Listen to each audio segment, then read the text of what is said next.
Environmental changes within positive behaviour support.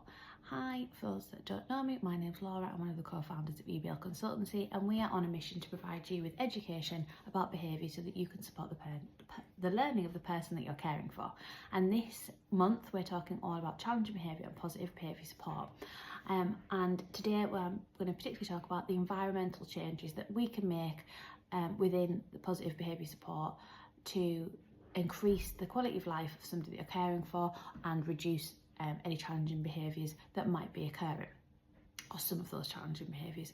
So making environmental changes is a huge part of positive behaviour support. It's what we would call a proactive strategy most of the time. So what we're trying to do is to put strategies in place that make it less likely that behaviours of concern and challenging behaviours are going to occur, because the person has support around them. That means that they don't need to use those behaviours. So some environmental changes that we can make is making the environment more predictable. And one of the ways that we can do that is by using visual schedules. These are great for people that needed some more predictability in their life, or people that might need to have more information around what is happening next, or maybe what's happening today, tomorrow, next week. And let's be honest, we all need that. We all need to have some predictability in our life, and we need to make sure that we can provide that to the people that we are supporting. So one environmental change we can make within PBS is visual schedules. We're going to talk a lot more in detail about visual schedules and how to use those in the coming weeks, so stay tuned for those.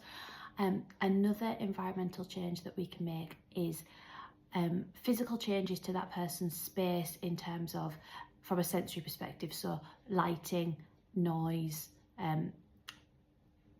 how kind of echoey things are.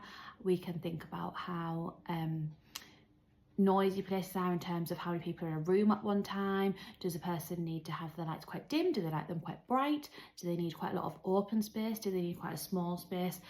There's lots of changes that we can make in terms of to the physical space for somebody, but thinking about how that physical space works for somebody is really, really important, or how it doesn't work with somebody. Because if you're, it's like if you're in a physical space, if you're in a room that you find really challenging to be in, then it's really hard space to be. So yeah, thinking about that person's preferences for lighting, sound, who they like to be around, smells, thinking about all of those sensory inputs. We are again going to be talking a little bit more about that in detail in some of our upcoming webinars, and stay around for part 2 this week for part 2 of what other environmental